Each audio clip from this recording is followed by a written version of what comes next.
Kabataan, pag-asa kaya talaga ng ating bayan? Paano natin masasabing tayong kabataan talaga ang pag-asa ng ating bayan kung tayo mismo yung dahilan ng hindi pagkakaintindihan? Computer at cellphone nga, di mo kayang bitawan. Sa tingin mo, pag-asa ka ba talaga ng ating bayan? Mag-aral ng mabuti para makatulong sa iba. Yan ang salitang laging bili ng aking ina. Pero tila parang naiiba na kasi imbes na tulungan ay minamaliit pa natin sila. Tayong mga nag-aaral ay naghihirap para makapagtapos. Kasi nga gusto natin sa kahirapan ay makaraos.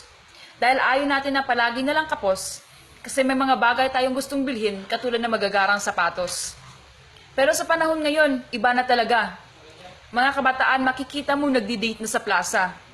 Pero hindi naman gawang kumulong sa gawaing bahay nila, pero pagdating sa relationship goals, Diyos ko, nangunguna sila. Cellphone dito, cellphone doon.